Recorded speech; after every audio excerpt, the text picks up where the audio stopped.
तटीय स्नान प्राकृतिक चिकित्सा की, नेचुरोपैथी की बहुत बड़ी विधि है। इसे हिपवात कहा जाता है।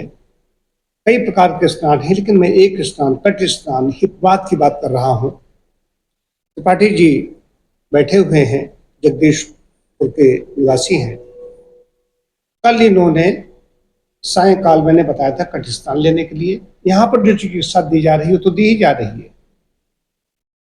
कमर में दर्द था, कमर की साइड में दर्द था, पेशाब में रुकावट, रिटेंशन ऑफ यूरिन और मलकिया भी ठीक तरह से नहीं हो रही थी।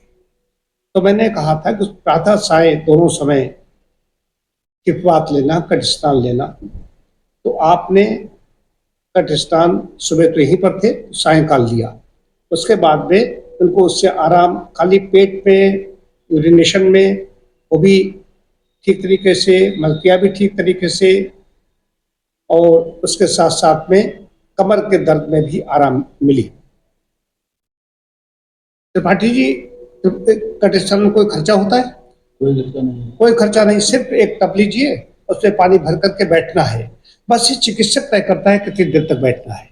ड्यूरेशन बढ़ेगा, वायुमंडल में गर्मी है, वायुमंडल में सर्दी है, तो बस इतना ध्यान रखना पड़ता है। लेकिन बता दिया जाता है, घर में बता दिया जाए। चिकित्सकों को चाहिए कि घर में ही विश्वव्यापी हॉस्पिटल बना दीजिए आप, तो सब रोगी हैं क्यों, तो घर में हमें बताना पड़ेगा। वही चिकित्सा यहाँ पर दी जाएगी तो उसका पैसा लिया जाएगा। वही चिकित्सा में कह रहा हूँ, आप घर में ज्यादा से ज्यादा कीजिए। तो चिकित्सा का उद्देश्य नहीं होना चाहिए कि ज्यादा ज्यादा चिकित्सा हम देंगे। घर में ज्यादा ज्यादा चिकित्सा क्या बता सकते हैं, गृह चिकित्सा जिसे कहते हैं, घर में प्राकृतिक चिकित्सा व्यक्ति कैसे ले सकता है, ये चिकित्सकों को इस पर भी विचार करना होगा। बहुत चिकित्सक ऐसा काम कर रहे हैं। मेरा यही रहता है कि घर में ज्यादा ज्यादा बताएं। जो घर में नहीं हो सकता, घर में वैसे कुशल लोग नहीं हैं, वैसा ही मैं यहाँ पे कराता हूँ।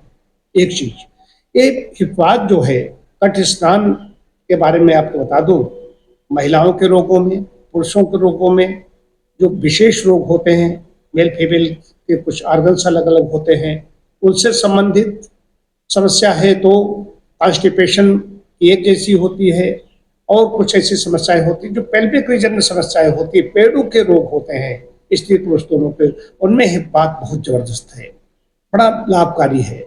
कहीं कोई दर्द बहुत ज्यादा हो रहा है तो वहां पर खाली कोल्ड फ्रिक्शन नहीं होगा। कट स्नान का मतलब है बॉडी टेम्परेचर से कम टेम्परेचर का पानी लिया जाए ताकि वो शरीर में ठंडा लगे। कट स्नान के लिए एक टब लेते हैं, टब में बैठ जाते हैं। टब में बैठने के बाद में एक हाथ में रुमाल ले लेते हैं, उससे रगड़ते हैं, जैसे कुर्सी पर बैठे हुए हैं वैसे टब में बैठ गए।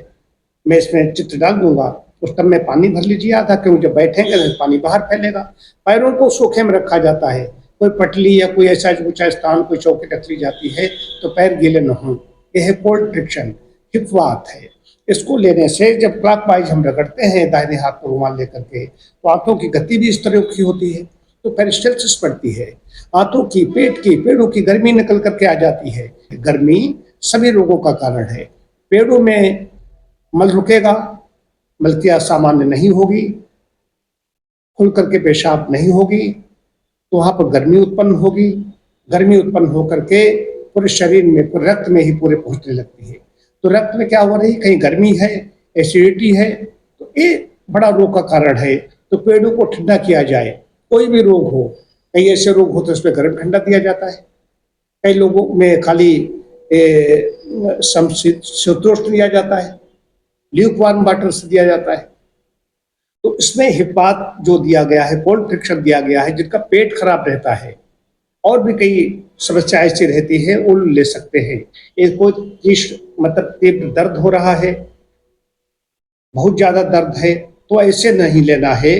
बाकी कोई भी सामान्य, जिसको कब्ज है और गैस्ट्राइटिस है और भी कुछ ऐसे रोग हैं, उनमें ले सकते हैं। दर्द हो तो किसी नेचुरोपैथ से, प्राकृतिक चिकित्सक से संपर्क करें। त्रिपाठी जी, कितनी देर तक आपने बात किया था? 10-12 मिनट। 10-12 मिनट। 10 मिनट पर्याप्त है, 5 से 10 मिनट का पर्याप्त है। ज्यादा भी ले सकते हैं, लेकिन 5 से 10 मिनट हो जाता है। जब तक वो पानी की ठंडक पेट पे लगती रहे तब तक काम करता है। काम कैसे करता है भी बता दूं। जहां ठंडक लगी, शरीर पर उसका रिएक्शन होता है। एक्शन क्या है? पानी में बैठना, उसको रगड़ना, एक क्रिया हम कर रहे हैं, उसकी प्रतिक्रिया शरीर क्या देता है, जानता है कि यहाँ पर हमला हो गया है, ठंडक लग रही है, तो आते हैं जो वहाँ के अवयव है सिकुड़ते हैं, ठंडक लगने लगती है। ये चुपचाप बैठे रहेंगे तो ठंडक नहीं लगेगी, शांत बैठे रहेंगे तो ठंडक नहीं लगेगी। लेकिन जब रगड़ते रहते हैं तो उसमें शरीर ठंडा हो जाता है। एक चीज और यहाँ बता दूं, बात हीट स्ट्रोक की हो रही है। वायुमंडल में कभी कभी ठंडक हो जाती है, कभी गर्मी हो जाती है, आगे 2-3 दिन बाद फिर से गर्मी शुरू हो जाएगी, तो बीच बीच में ऐसा होता रहता है। हीट स्ट्रोक में ये बात बड़ा कल्याणकारी है।